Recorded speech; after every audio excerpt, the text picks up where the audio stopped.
Arpeggios are excellent tools to use to get around the fretboard in a very fluid fashion. Not necessarily playing scalar. That's one thing that I'm going to go over in this lesson, how I came up with what I consider to be maybe the most awesome arpeggio ever, and I'm going to go through how I came up with it and why it works, so it will inspire you to come up with your own favorite arpeggio shapes and perhaps learn to use them in your own guitar playing. So let's take a look at what I consider to be the most awesome arpeggio.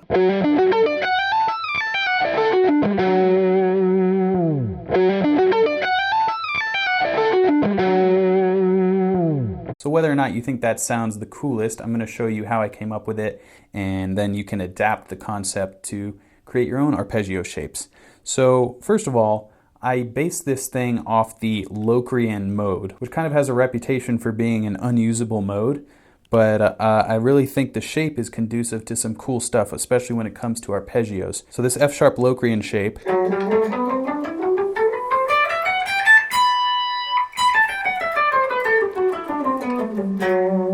is where I'm drawing from. Of course, F-sharp Locrian is derived from the key of G major, so people say it's hard to use just because of this leading tone as its bass, so you get chord progressions that tend to be really weird.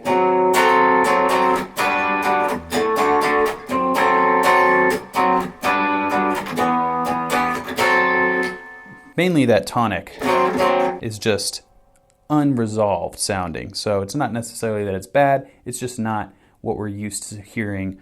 So what we want to do is find the best parts of this sound, and I honestly think this is a really cool sound if you mess with some of the extensions, which is what arpeggios are, is they are extended versions of chords. So basically you have your modes, right, or a scale where it's just linear like this.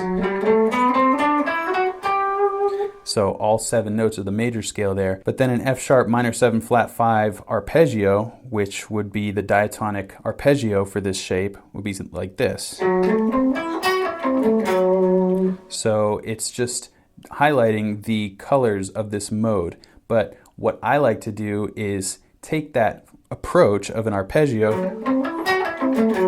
and change out the notes. So I actually like this flat 2 note as the kind of color of this Locrian sound, and I'll choose a couple other notes.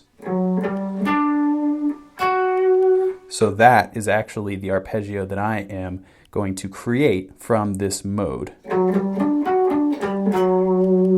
And then that's going to form my awesome arpeggio. That's going to be the foundation. So something like this.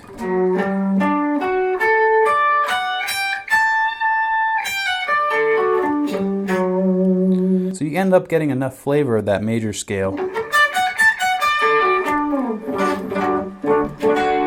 but still have that flat 2, or in this case, in the G major scale, it's the major 7 to 1. I'm just calling it a flat 2 because I'm calling this F sharp our root.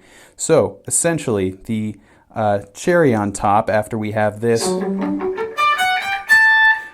we have this fret here, the 24th fret. So this is basically just opening up the sound and adding some uniqueness to it. So I'm hammering on that 24th fret, and I'm going to kick on a little distortion to give us some extra oomph.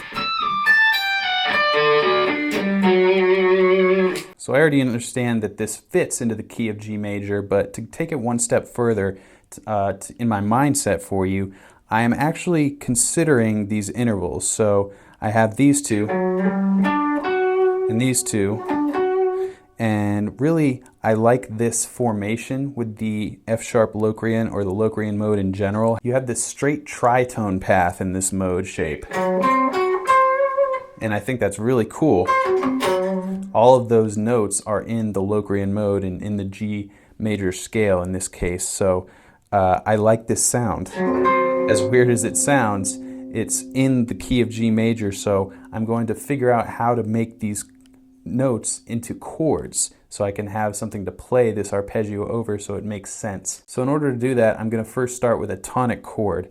An F sharp minor 7 flat 5 is the diatonic chord in the G major scale for this F sharp Locrian mode.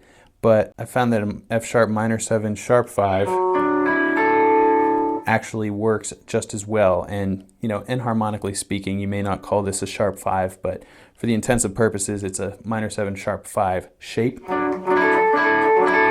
So that'll be our first chord, because the fifth normally is a C sharp, and we're actually pushing it up to this D note. And if you analyze this arpeggio that I came up with, that is a straight D major arpeggio. So having this chord with that D in it, and it still has these minor notes, the minor 7 and the third, it actually sets up quite nicely. And then to resolve to my weird tonality, we're going to take that, and that looks like a C.